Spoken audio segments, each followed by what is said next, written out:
Welcome to Egypt. This is where it all began. Roughly 5,000 years ago, the Egyptians started using gold and silver as their predominant form of currency. But it was not yet money. The pieces of gold and silver that they were using were odd sizes and weights, odd purities, so it still was not interchangeable, where each unit is the same as the next. This meant that nothing really had a price yet. You couldn't put a price of so many coins on something because they didn't have coins yet.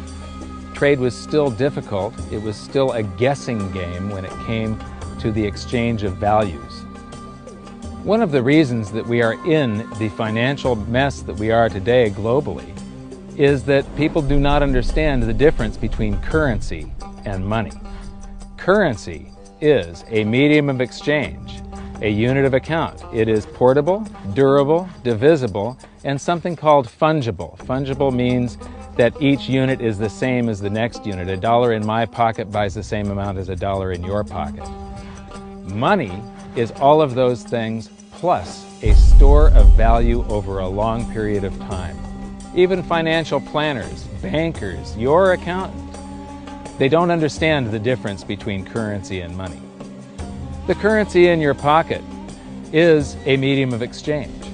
It's a unit of account because it's got numbers on it. It's somewhat durable, it's portable, it's divisible in that you can make change, and it's fungible. $1 in my pocket buys the same amount as $1 in your pocket.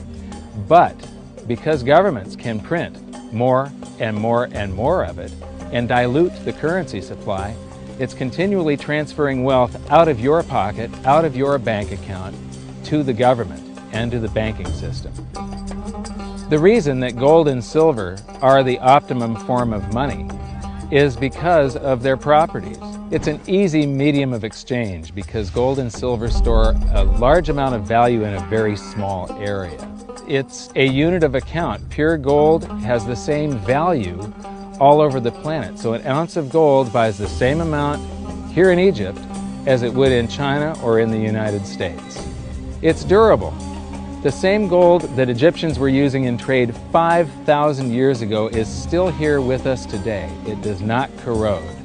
It's divisible. You can make change with it. It's very portable. You could use something like oil as money. It's just that you can't carry around a barrel of oil on your back. It's fungible. Pure gold is the same wherever it is on Earth. Pure silver is the same wherever it is on Earth. It's limited in quantity. That's the reason that it maintains its purchasing power. Governments cannot print it. Over the last 5,000 years, only gold and silver have maintained their purchasing power. There have been thousands upon thousands of fiat currencies, currencies that are unbacked by gold or silver, and they have all gone to zero. It's a 100% failure rate. Well, fiat currency, of course, is a currency that exists at the dictate or by fiat from a government. You see, they have their printing presses, and the paper money rolls off the printing presses. And then they give it the fiat designation, which makes the currency official. It's just worthless paper. But when Ben Bernanke gives it the special sign, and they have the cult meeting at the Federal Open Market Committee meetings, it suddenly becomes currency. If you look at what's really going on, it's a con game. And so there's confidence. Well, the Federal Reserve is very forthright about what they're doing. If you read their websites, they'll tell you it's a confidence game. They tell you that there's no intrinsic value in their money. They'll tell you that they print it backed by absolutely nothing. They actually display all these facts. But if you tell somebody in the public that this stuff is created out of thin air, there's no backing whatsoever, it's absolutely worthless, it's about as valuable as monopoly money, they'll look at you like you're nuts. Is there an example throughout history of a fiat currency, a piece of paper that's unbacked by anything, surviving? Short answer, no. Long answer, no. And here's why. When Addison Wiggin took over at the Daily Record, when they got cranked up, Bill Warner asked him to catalog all of the fiat currencies throughout history and what happened to each of them. Addison dutifully went to work. Within a short period of time, he had gone through the alphabet. All the fiat currencies that started with the letter A were done. They all went to zero. He was halfway through the letter B and all the fiat currencies that started with the letter B, and there were 600 of them in just the first letter and a half of the alphabet, and every single one of them went to zero. Every one. 600 fiat currencies that start with the letter A, and half of the ones that start with the letter B are 600 of these things. Not one ever came close. You think this one, the United States dollar, is going to be the first one after all that? I don't think so. No. No currency, fiat currency has ever survived. None. The thing about money is there actually is a fairly well accepted definition of what money is. The question is, as you apply that definition to particular things that people claim to be money, do they fit the definition? Well, just take the paper dollar, for example. How well does it perform those functions? Well, store of value. The dollar has lost 95% of its purchasing power since the creation of the Federal Reserve in 1913. So not very good as a store of value. One of the things I do is just a way to get the audience's attention is I have a slide, and there are 3 pictures on the slide. One is a pile of monopoly money. The other one is a pile of Federal Reserve notes, what Americans would call paper money. And the other one is a solid gold American Eagle 1-ounce coin. And the title of the slide is, which of these is not like the other? And if you know the show Sesame Street, or you have children who watch it, it's one of the favorite vignettes in Sesame Street. And what it really is a kind of IQ test for 5-year-olds. They're supposed to look at the 3 things and look at characteristics and find the one that's not like the other. Well, I've shown this slide to groups of Ivy League University professors, and I've also shown it to children, kind of 5 years old, my nieces and nephews and so forth.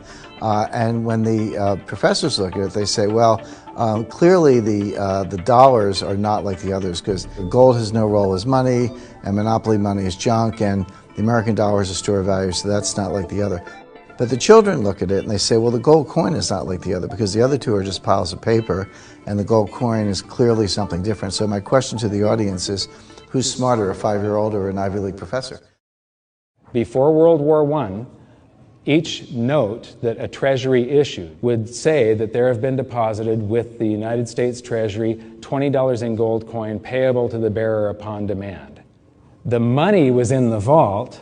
The currency was a note they gave you that was a claim check, only a claim check on the money, the same as if you go to the dry cleaners and you give them your shirt and they give you a claim check for your shirt. The value is that shirt at the dry cleaners, not the piece of paper that says that you own that shirt.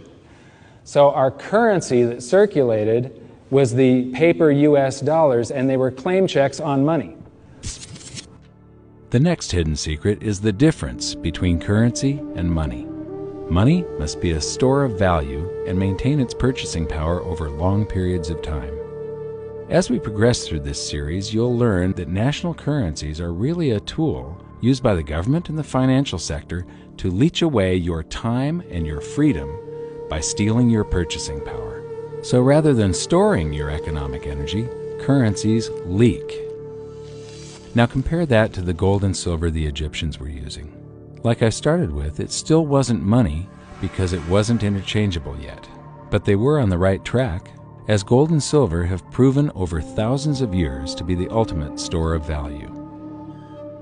Gold is only formed when a star explodes, a supernova, and it stays around forever. This is one of the properties that make it the ultimate money.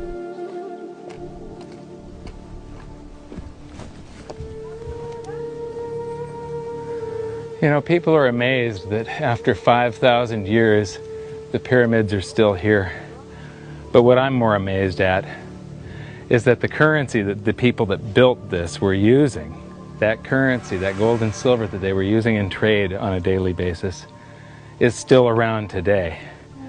It may have been melted down and re-refined, and it's in a coin or a bar or in some piece of jewelry, but it's still with us today, and it still purchases something. Yes, it is the ultimate money because there is nothing else even in the same league.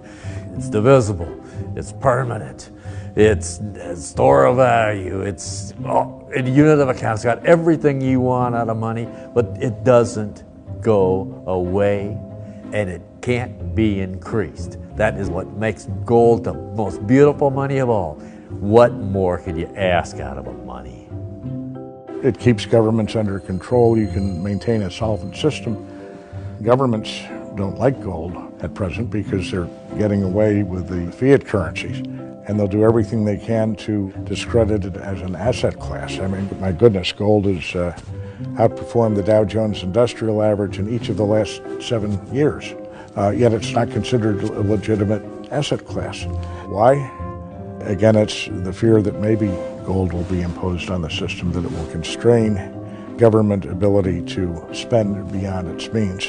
They can't print it. They can't print it, no. The proper definition of inflation, I use Milton Friedman's definition. Inflation is an expansion of the currency supply. Deflation is a contraction of the currency supply. If you expand the currency supply, eventually prices will rise. And if you contract the currency supply, eventually prices will fall. This is a pool, but it's not a pool of water. This is the currency pool. And these are prices. And if you expand the currency supply, prices like a sponge in water have to rise to suck up the excess currency. Governments never stop printing more currency and adding currency to circulation. Therefore, prices keep on going up, not because the stuff that you're trying to buy is changing. The real estate doesn't change. What has changed is the currency purchases less and less. It's the currency going down, not prices going up. The truth is, what we have that makes our world work right now is a big story. None of it's real. It's all just promises. And if you think about it, that's how currency began to work in the beginning. You know, before we had currency, we had barter. I'll give you 3 coconuts and you give me 4 fish, because that's kind of a fair exchange on coconuts to fish. But that got complicated, so we had to invent this thing called money to be a divisible, portable medium of exchange. And the challenge is that we lost that a long time ago when we lost having things of value be our currency. And now we have this thing called numbers and accounts. But trust me, it is not real. It's a big made-up story. One of the biggest make-believe stories ever is called quantitative easing, which sounds complex, but it's really just a smoke and mirrors term for currency creation. QE started with the banking bailouts back in 2009. This currency was created out of thin air and then given to the banks, who paid themselves record bonuses in reward for crashing the world economy. This is a global phenomenon, but all you have to remember for now is that whether it's QE bailouts or stimulus programs, these are all just voodoo, hocus-pocus terms for increased currency creation. I believe gold and silver will reassert themselves as money. And when they do, there just isn't enough. And their purchasing power is going to go up many, many, many times. Egypt is an amazing place. There's a franticness about it, and utter chaos, especially like the traffic. But when it comes to like all of the merchants that are trying to get every last dime out of you, you get fleeced to the point where you come back with an empty wallet. But you know what? They're amateurs compared to Wall Street.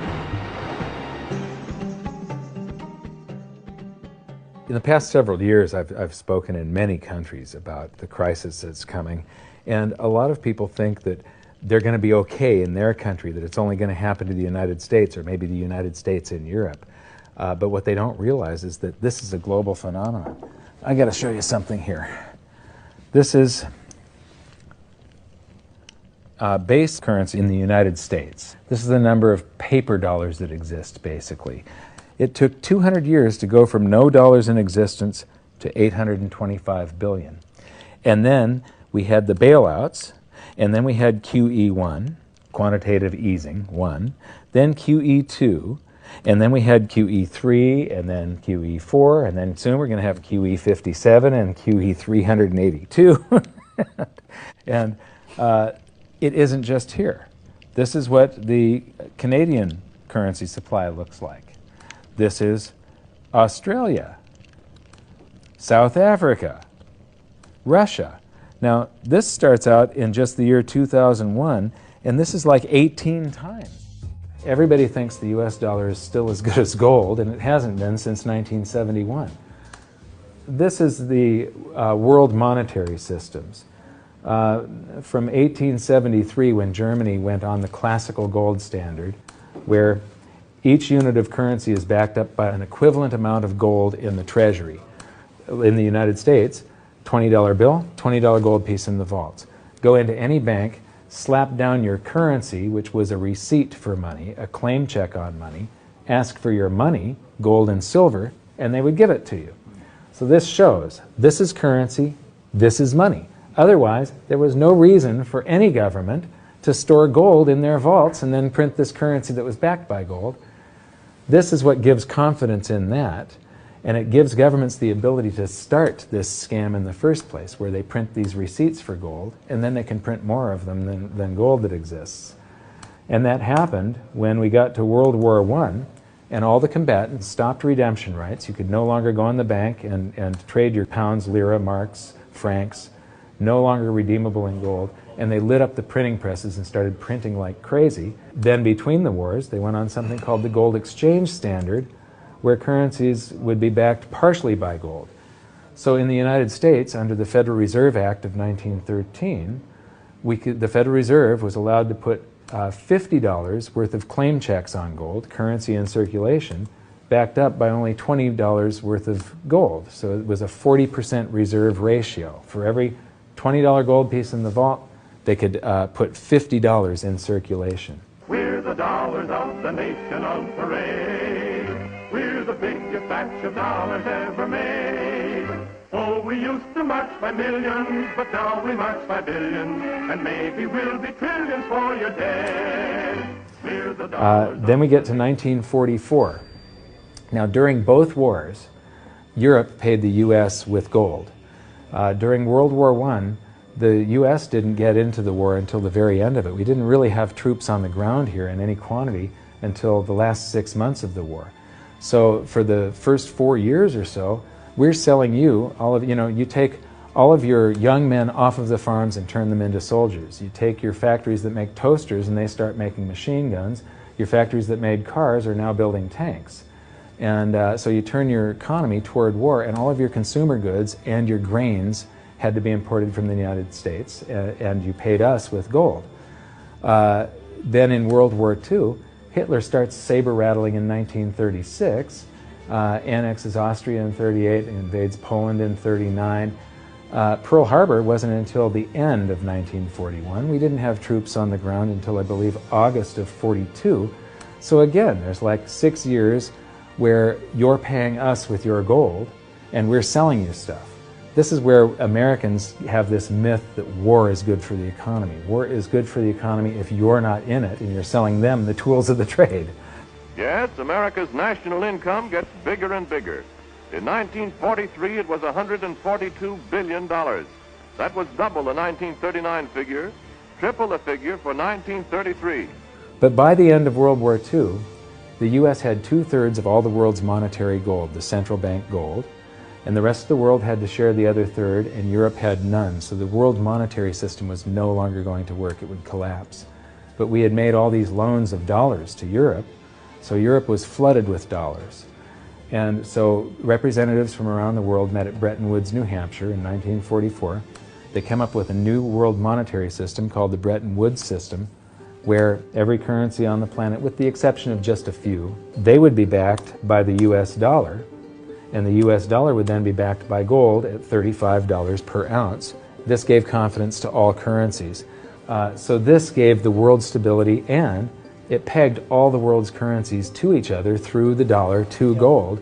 So there was no such thing as the Forex. Currencies didn't float. The exchange rates were fixed year after year, and this helped to make world trade boom.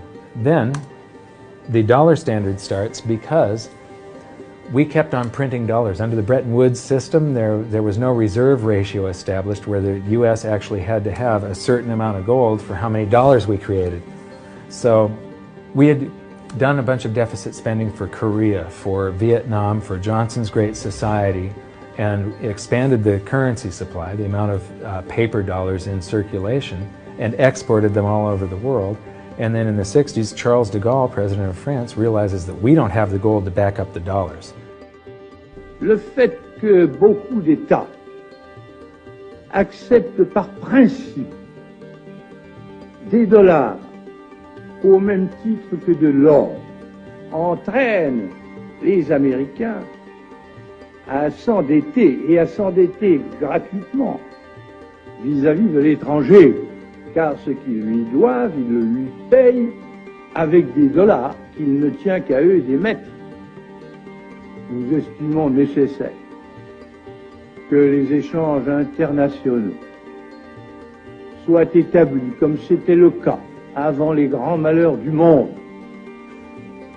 sur une base monétaire indiscutable et qui ne porte la marque d'aucun pays en particulier. Quelle base? En vérité, on ne voit pas qu'il puisse y avoir réellement de critères, d'étalons autres que l'or. And he starts asking, France asks for their gold and trades in the dollars.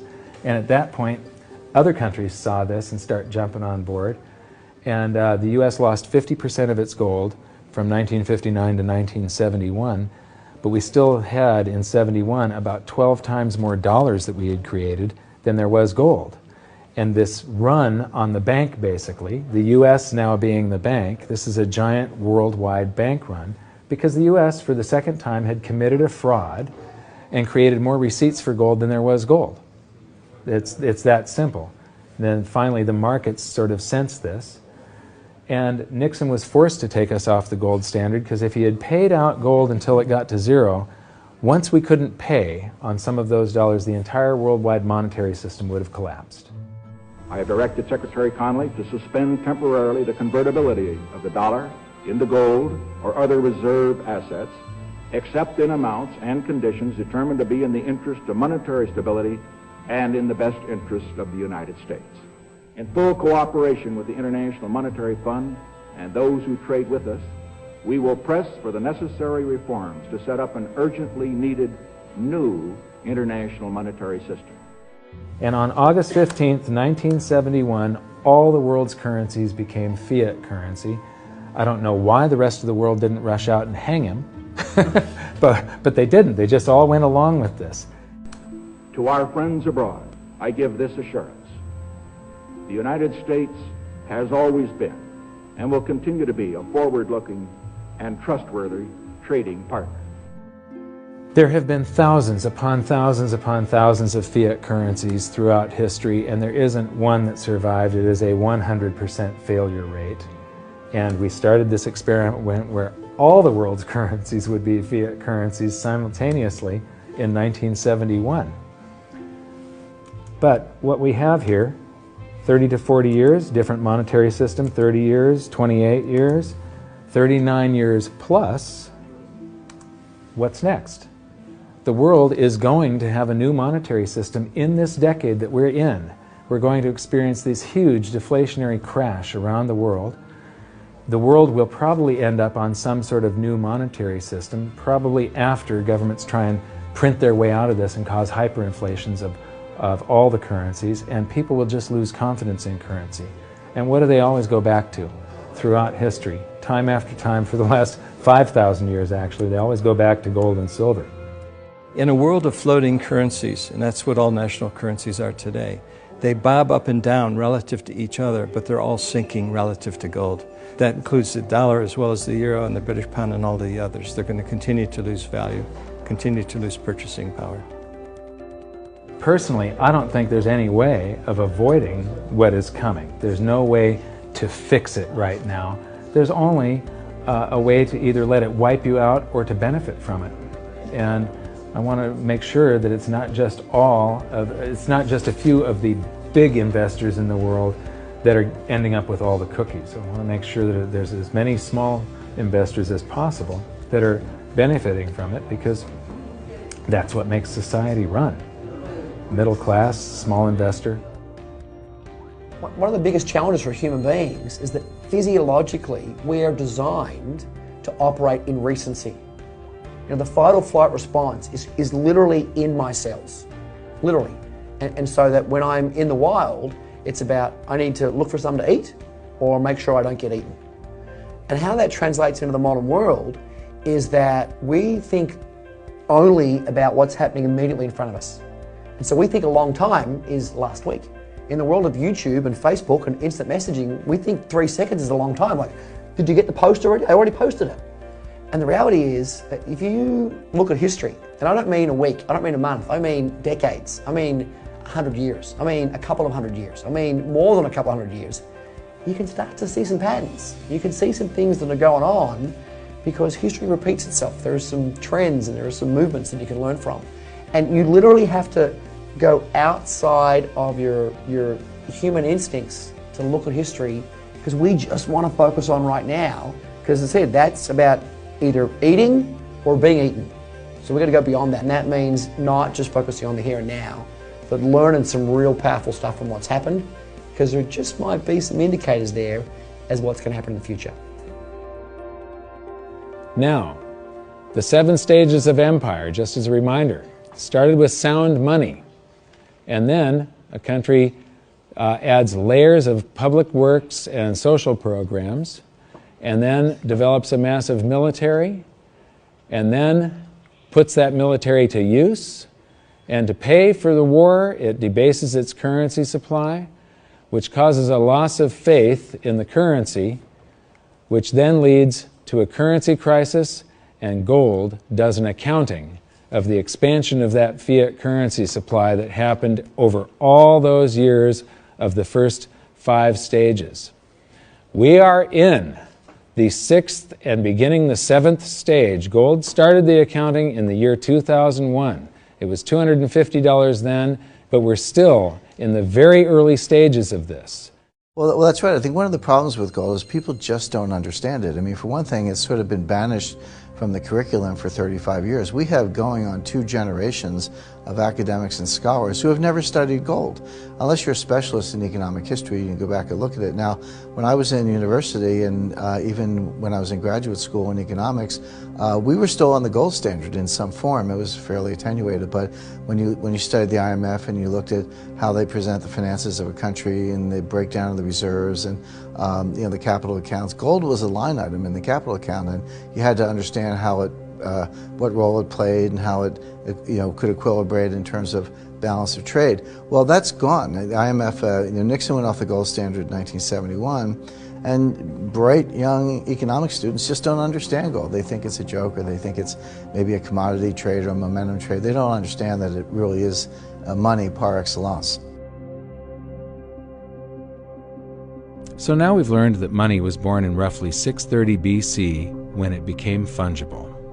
It was free markets and sound money that led to Athens' great prosperity. But debasement of their money for deficit spending on war and public works played a large role in their demise. Over the past 140 years, we've debased our own currencies to the point where 2 generations of scholars don't even understand gold. We learned about Gresham's law and that bad money drives out good. In recent history, there has been a new monetary system roughly every 40 years. And we've learned that we are in the 6th stage of the 7 stages of empire. So that's it for this episode. Gold and silver have been the predominant currencies for about 5,000 years, but it wasn't until somewhere between 680 BC and 630 BC that they became money. That's when they were minted into coins of equal weights somewhere in Lydia, where each coin was the same size and had the same weight. This made them interchangeable. It's called fungible. At that point, they became useful as a unit of account, a measurement. You could price a good or a service in those gold or silver coins in a certain number of them. And it was always the same for anybody whenever they were buying that good or service. But it wasn't until they made their way to the world's first free market society, the prototype of democracy, the cradle of civilization, Athens, that they exploded in use. Suddenly, money found its natural home, the free markets. Athens was the first society to have a working tax system and free markets. This enabled them to rise to the pinnacle of civilization. Their prosperity allowed them to create great works of art and achieve a level of architecture and engineering that the world had not yet seen. Here we are 2,500 years later, and people are still in awe of their achievements. It was truly a fantastic period in human history, and the Athens star shone brightly for many years. So this begs the question, what went wrong? How did such a great and powerful civilization fall? The answer lies in the same pattern that we see throughout history: too much greed and too much war. It was when the Athenians got involved in the Peloponnesian Wars, a war with Sparta, that their monetary problems began. First, they lost access to their gold and silver mines. They were also paying armies that were on foot, and they were miles and miles away from Athens. So as they pay their armies to buy goods and services from the local populations, a deflation occurs in Athens because they're sending all of their coinage out of the city. Then they started debasing their coinage to pay for the war. If you take in 1,000 coins in taxes, and then you melt those down, those gold coins, and you mix 50% copper into your gold, now you can mint 2,000 coins. So if you take in only 1,000 coins, but you spend 2,000 coins, what is that called? That is deficit spending. Athens began to do that during this war with Sparta. They also had these great public works, which were very expensive, and they finished the Temple of Athena Nike during the truce in the middle. There was a 6-year truce in the middle of this 27-year war. So they didn't stop their great public works and allow their market economy to heal from the expense of this war. As they debased their coinage, people would take the new debased coins at face value at first, until there were a whole bunch of those. And there's something called Gresham's Law, where people tend to save to keep the thing that's rare, and they spend the thing that's common into circulation first. So all of the gold and silver coins started to disappear from circulation and become quite rare, and it was just these copper coins. Suddenly, it took a whole bunch of copper coins to buy a gold or silver coin, one of those old gold or silver coins. This is the first time that gold or silver ever had a price. Before that, everything was measured in a weight of gold and silver.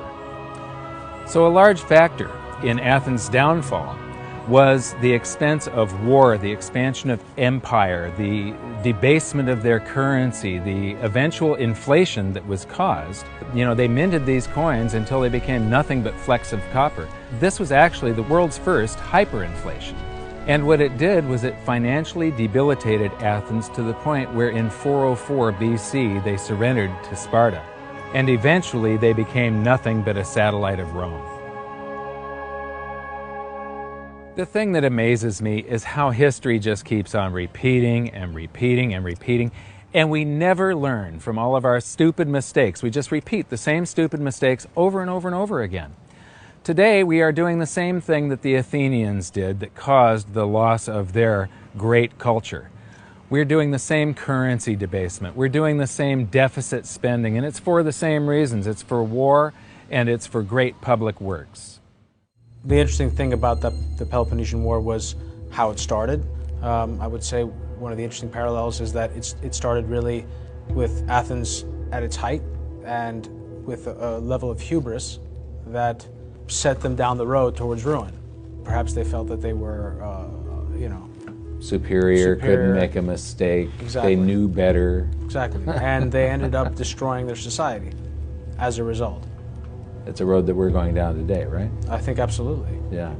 There was a play written shortly after the Peloponnesian Wars about the worthlessness of the copper flecks that were their coinage at the time. So we go from gold and silver, very high value money, to a currency that has a face value. And it's the first example that I can find in history where a war and great public works were being funded through deficit spending. What you've just seen is the first recorded example of one of the most predictable hidden secrets of money, the 7 stages of empire. It's a long-term cycle that echoes throughout history right to this very day and is basically a societal pendulum that swings from quality money to quantity currency and back again to quality money. It always plays out in 7 stages. It always ends with gold delivering a knockout blow to debased currencies. And it goes like this. Stage 1. A country starts out with good money, which is either gold or silver, or it's backed by gold or silver. Stage 2. As it develops economically and socially, it begins to take on more and more economic burdens, adding layer upon layer of public works. Stage 3. As its economic affluence grows, so does its political influence, and it increases expenditures to fund a massive military. Stage 4. Eventually, it puts its military to use, and expenditures explode. Stage 5. To fund the war, it steals the wealth of its people by debasing their coinage with base metals, or by replacing their money with currency that can be created in unlimited quantities. Stage 6. The loss in purchasing power of the expanded currency supply is sensed by the population and the financial markets, triggering a loss of faith in the currency. Stage 7. A mass movement out of currency into precious metals and other tangible assets takes place. The currency collapses, and gold and silver rise in price as they account for the huge quantity of currency that was created. This process transfers massive wealth to those who had the foresight to position themselves beforehand in real money, gold and silver. You know, our monetary system basically steals from the poor and middle class and transfers the wealth to the banks. We see this throughout history, and it's just repeating over and over again. What's happening in Greece right now is basically the same thing that was happening back in 407 BC. The deficit spending to fund all of these public works and the debasement of their currency supply caused them to become nothing but a satellite of Rome. Today, they're becoming nothing but a satellite of the banks. Well, the idea of Gresham's law is simply that people are going to hold on to what's value and spend what isn't valuable. Way back in my youth, I was 11 years old when we went from a silver-based monetary system to a purely fiat system. People saw that silver was money, they got used to it, they didn't really think about it. And in 1965, under President Johnson, he basically said, well, silver's too valuable to be money. We're going to just start putting out these substitutes, which were what we call cupro-nickel coins. They were nickel, they were copper plated with nickel at the time. And of course, the metal value was far less. And I understood that as a kid, and yet very few adults really seemed to get the idea of what was really going on. There were a few, and it only takes a few. And of course, the Gresham's law took effect, so the currency came out of circulation rapidly. It's very interesting to me, knowing monetary history fairly well, is they're always, put out in silver-looking or gold-looking form. I mean, in most cases, you'll have, in fact, they look rather interesting. I mean, some of them are like silver on the inside and gold on the outside. With the look, they have no value at all, really, other than melt value of pot metal. To me, it's sort of at a subconscious level. Why are they making them gold-colored? Why are they making them silver-colored? I think there's an inherent knowledge in the human species that knows that gold and silver have value. So if they look in their pocket and they see something gold-colored or silver-colored, it gives them kind of a warm, fuzzy feeling. And it's like, oh yeah, but there's no value in these coins, really.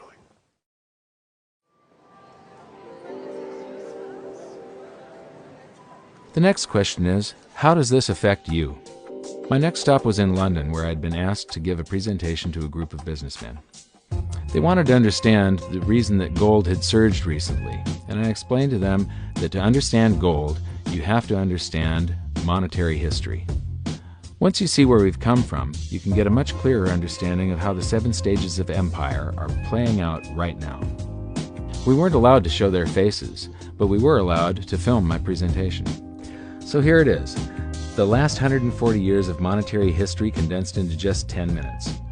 Keep the 7 stages of empire in mind. This is why any talk of a debt ceiling is not only ridiculous, it's delusional. The system is designed to require ever-increasing levels of debt just to continue. And that's why politicians will always kick the can down the road and raise this so-called debt ceiling over and over again until the whole system finally collapses under its own weight. In other words, they don't want it to collapse on their watch. The Founding Fathers of the United States knew the dangers of central banking and fought to free themselves from this very thing. The Revolutionary War started out as a tax revolt, but now we must pay tax just to have a monetary system. Having just suffered through the hyperinflation of the continental dollar, which was printed into oblivion to finance the Revolutionary War, they understood the dangers of fiat currency and debt-based monetary systems. So to protect future generations from institutional theft and out-of-control government, they wrote into the Constitution that only gold and silver can be money for the simple fact that you can't print them. Our current system is not only unconstitutional, but it robs us of the liberty and prosperity our forefathers fought and died for. We are all feeling the effects of ignoring the Constitution right now. By forcing more currency into circulation, our purchasing power is diluted. Inflation is a slow and insidious stealth tax that is simply the result of this debt-based monetary system. This system empowers and benefits those who create the currency and receive it first, as they get to spend it into circulation before it has an effect on the economy. They're stealing purchasing power from you and transferring it to the banks and the government every hour of every day because of this false monetary system. And it's not like the people at the top don't know this. To quote the Federal Reserve, the decrease in purchasing power incurred by the holders of money due to inflation imparts gains to the issuers of money. This is a fraud. It is a pyramid scheme, it is a Ponzi scheme, it's a scam, and it's a lie. Our entire monetary system is nothing but a form of legalized theft. But here's the biggest con job of them all. The Federal Reserve is not federal, it has stockholders. There is no federal agency that has stockholders. What's a stockholder? A share of stock represents a percentage of ownership in a corporation. So the stockholders are the owners of that corporation. Therefore, the Federal Reserve is a private corporation with owners. And you can see it for yourself if you go to the Federal Reserve's website, and it will say, the stockholders receive an annual dividend of 6%. Now we know that the stock in the Federal Reserve was originally issued to the largest banks in the United States. But because of mergers and acquisitions through the years, you can't actually trace who owns the stock in the Federal Reserve. That's a very closely guarded secret. My guess would be that the owners are those primary dealers, the banks that get to make a profit by selling part of our national debt, those bonds, to the Federal Reserve, who buys them with a check from nothing. Then we pay tax to pay the principal and the interest on those bonds so that the Federal Reserve can pay the banks a 6% dividend. Don't be alarmed if you don't quite comprehend the deception of this system at first glance. Very few people do. It is purposely complex.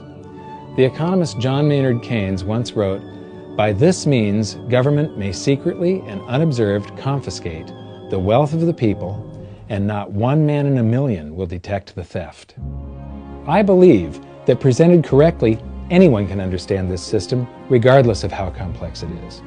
So let's do a recap and break it down even more. The way the system works is that, step 1, the government creates glorified IOUs. These bonds increase our national debt and put the public on the hook to pay it back. Step 2, IOUs are swapped to create currency. The Treasury sells the bonds to the banks. The banks then turn around and sell our national debt at a profit to the Federal Reserve, which they probably own. The Federal Reserve then opens its checkbook that doesn't have a penny in it and buys those IOUs with IOUs that it writes, checks, on a checking account that has a zero balance. Then they give those checks to the banks and currency just springs into existence, and then the whole process repeats. This results in a buildup of bonds at the Federal Reserve and currency at the Treasury, which is really just a supply of numbers. The Treasury then deposits the numbers in the various branches of the government, and we get to step 3. The government spends the numbers on promises, public works, social programs, and war. Then the government employees, contractors, and soldiers deposit their pay into the banks, and we get to step 4, where the banks multiply the numbers by magically inventing more IOUs through fractional reserve lending, where they steal a portion of everyone's deposit and lend it out. That currency gets redeposited and then a portion is stolen again. And the process repeats over and over, magnifying the currency supply exponentially. Then we work for some of those numbers, which brings us to step 5, where our numbers are taxed.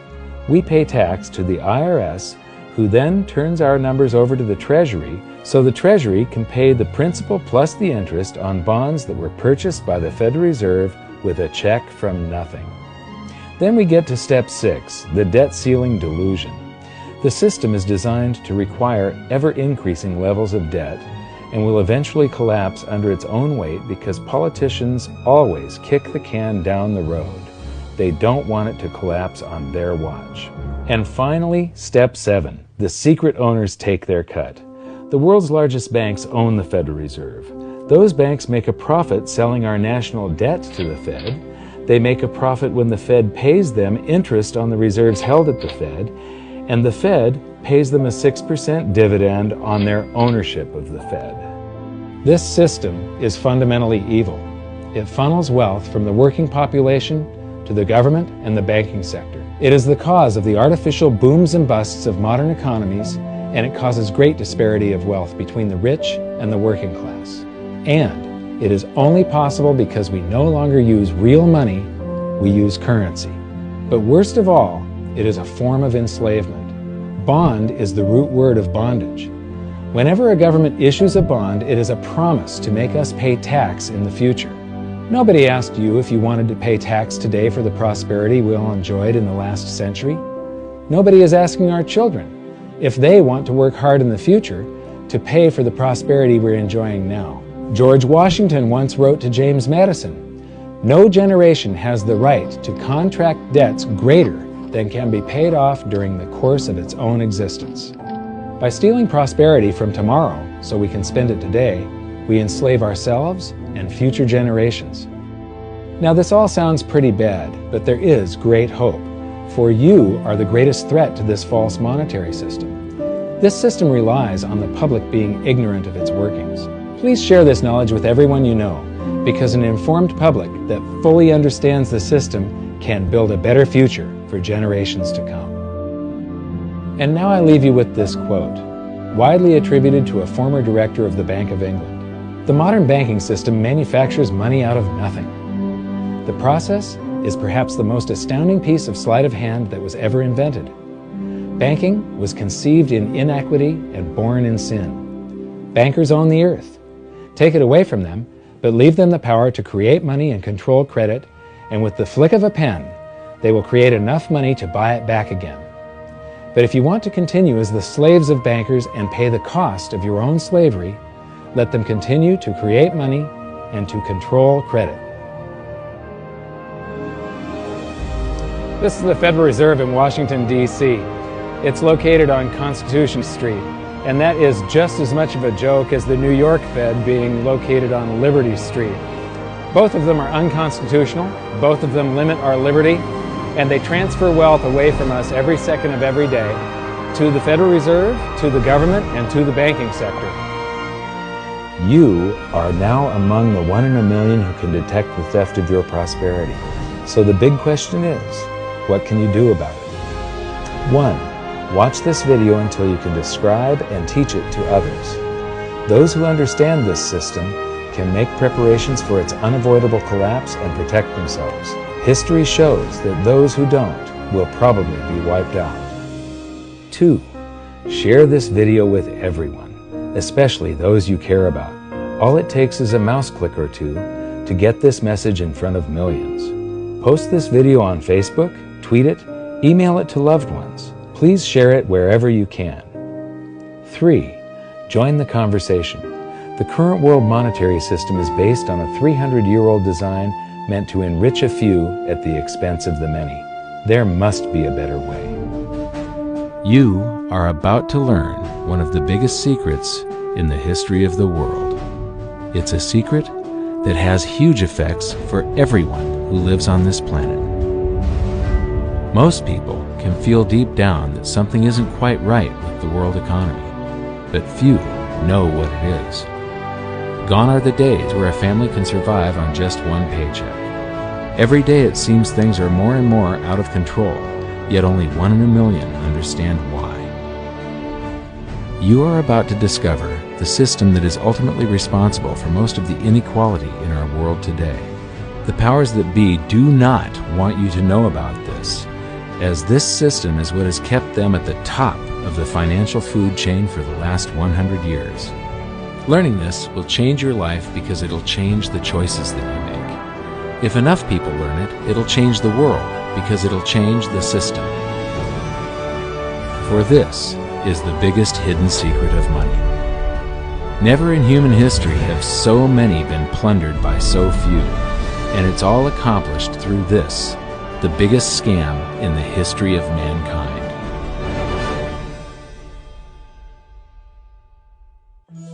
They say that money doesn't grow on trees, but the truth is that the modern banking system creates currency far faster than trees can grow. Most people don't have a clue how currency is created. Economists and bankers make it sound so complex that people think they can't understand it. But I'm going to strip our monetary system down to its essence so that you can see the scam behind the curtain and just how it affects you. Every modern society creates currency in pretty much the same way. But since the US dollar is the majority of the world's currency, I'm going to use the United States as our example. It all starts when some politician says, "Vote for me and I'll make sure the government provides you more free stuff than my opponent will." But there's no such thing as a free lunch. So to provide that supposedly free stuff, the politicians vote for the country to spend more than its income. This is called deficit spending. To pay for that deficit spending, the Treasury borrows currency by issuing a bond. So what's a bond? If you think about it, a bond is really nothing but a glorified IOU. It's a pretty piece of paper with numbers printed on it that says, "Loan me $1 trillion today, and I promise over a 10-year period I'm going to pay you back that $1 trillion plus interest." But what you need to understand is that Treasury bonds are our national debt. These glorified IOUs are to be paid back by you and I and our descendants through future taxation. Therefore, when the government issues a bond, it steals prosperity out of the future so that it can spend it today. The Treasury then holds a bond auction, and the world's largest banks show up and compete to buy part of our national debt and make a profit on it by earning interest. You'll notice that as we move through this process, the big banks are there, taking a cut every step of the way. This isn't by chance, as you'll see shortly. Then, through a shell game called open market operations, the banks get to sell some of those bonds to the Federal Reserve at a profit. To pay for the bonds, the Federal Reserve opens up its big old checkbook and writes bad, bogus, counterfeit checks that should bounce because they're drawn on an account that always has a zero balance. There isn't 1 penny in there. To quote from the Boston Federal Reserve, "When you or I write a check, there must be sufficient funds in our account to cover that check. But when the Federal Reserve writes a check, there is no bank deposit on which that check is drawn. When the Federal Reserve writes a check, it is creating money." The Fed then hands those checks to the banks, and at this point, currency springs into existence.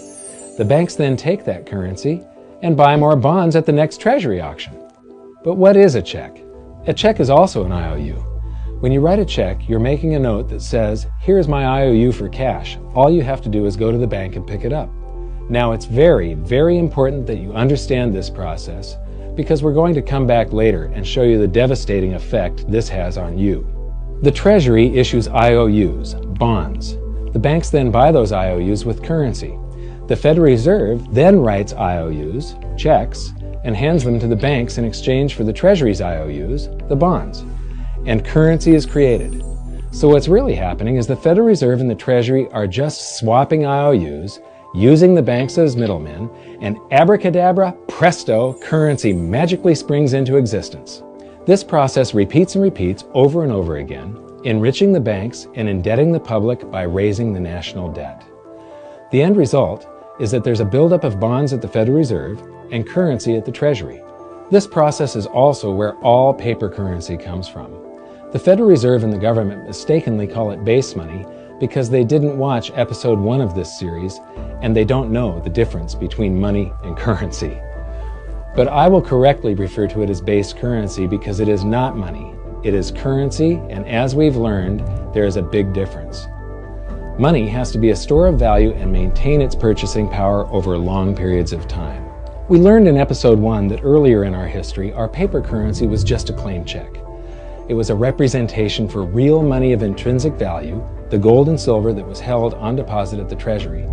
You could walk into any bank and slap your currency, like say a $20 bill, on the counter and redeem it for real money, a $20 gold piece.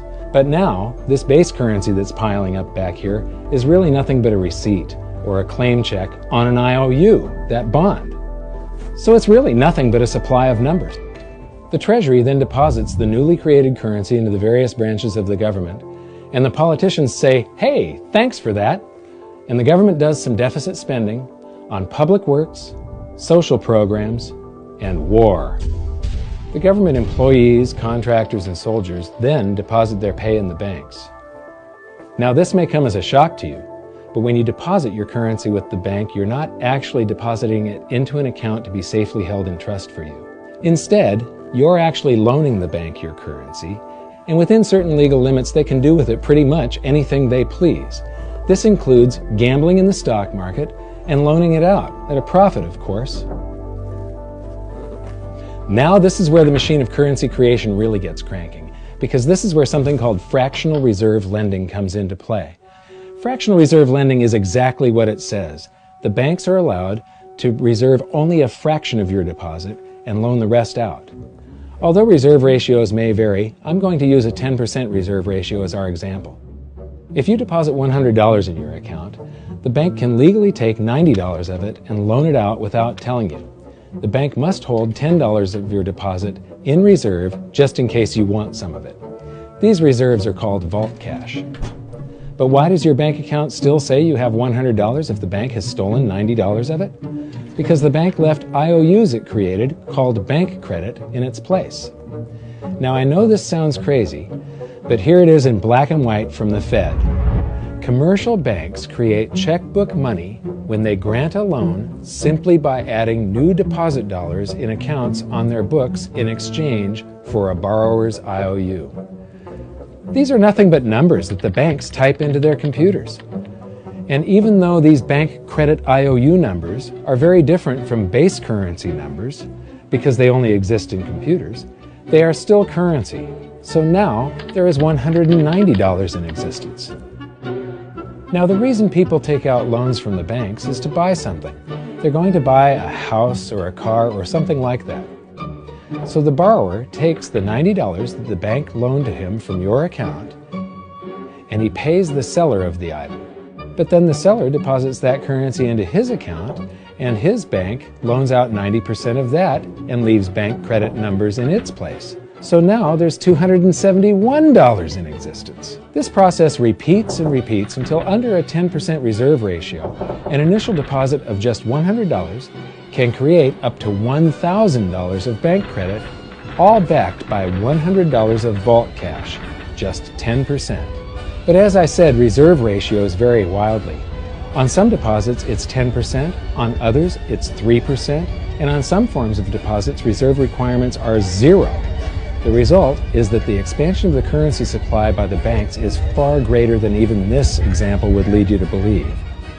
So once again, when currency is deposited in the banks get to lend it out, and then it gets redeposited and relent, redeposited and relent, redeposited and relent over and over again, creating bank credit all the way. This is where the vast majority of our currency supply comes from. In fact, 92 to 96% of all currency in existence is created not by the government, but here in the banking system. Now, massive amounts of currency spewing into society may at first sound like a fun idea. That is, until you remember one of the most important hidden secrets of money from episode 1, that the prices of everyday goods and services act as a sponge on an expanding currency supply. The more currency we have, the more prices rise. This is where inflation comes from. The true definition of inflation is an expansion of the currency supply. Rising prices are merely the symptom. So our entire currency supply is nothing but a couple of bucks whipped up in this hocus-pocus scam where the Treasury and the Federal Reserve swap glorified IOUs, and a bunch of numbers that the banks just type into their computers.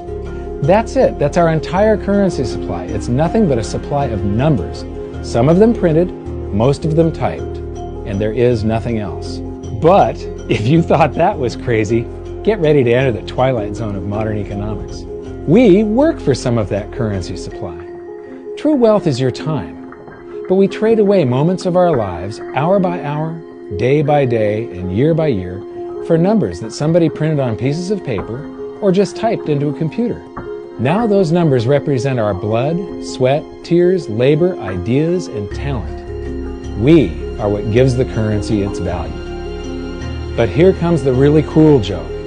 We work hard so that we can save some of that currency, so that we can pay the tax collector. In the United States, it's known as the IRS. They then turn it over to the Treasury so that the Treasury can pay the principal plus interest on that bond that the Federal Reserve bought with a check drawn on an account that has nothing in it. Now let's do a recap on this section, because this is where the system begins to rob you and I on a massive scale. Much of our taxes are not used for schools, roads, and public services, but to pay interest on bonds that the Federal Reserve bought with a check drawn on an account that has nothing in it. The Federal Reserve is committing fraud. But here's one of the biggest secrets of them all. Before the establishment of the Federal Reserve, there was no need for personal income tax. The Federal Reserve was created in 1913, and that very same year, the Constitution was amended to allow income tax. Do you really think this was just a coincidence? Ask yourself how much income tax you've paid over your lifetime. Much of it has been silently siphoned away into the hands of those who own the system. Yes, this system has owners. Who they are is an even bigger secret that we'll get to shortly. But first, we need to understand the mumbo-jumbo of the so-called debt ceiling. It's all based on a huge paradox. There was interest due on that bond, and there was interest due on every one of those loans that the banks made. That means that there is interest due on every dollar in existence. Let me ask you something. If you borrow the very first dollar into existence, and that's the only dollar that exists on the planet, but you promise to pay it back plus another dollar's worth of interest, where do you get the second dollar to pay the interest? The answer is that you have to borrow that one into existence and promise to pay it back with interest as well. So now there are $2 in existence, but you owe $4, and so on and so on. The result is there's never enough currency to pay the debt. There is always more debt in the system than there is currency in existence to pay the debt. Therefore, the whole system is impossible. It is finite. It will come to an end one day. What would happen if the government stopped borrowing to do deficit spending? Are the payments on those treasury bonds going to stop? What would happen if the public stopped borrowing and going deeper into debt? Are your house and car payments going to stop? No. There is a payment due every month on the principal plus the interest on every dollar in existence, and those payments do not stop. If we stop borrowing, then no new currency is created to replace the currency that we used to make those payments. Whether you're making a payment on a loan or paying tax to make a payment on a bond, the portion of the payment that goes to pay off the principal extinguishes that portion of the debt. But the debt also extinguishes the currency. Currency and debt are like matter and antimatter. When they meet, they annihilate each other. If we just pay off the principal only on all the loans and bonds that exist, the entire currency supply just vanishes. So if we don't go deeper into debt every year, look what happens. The whole thing goes into a deflationary collapse under the weight of those payments. Politicians and pundits alike talk about balancing the budget, paying down the debt, and living within our means. They don't understand that that is deflationary. It is impossible to do under our current monetary system without collapsing the whole economy.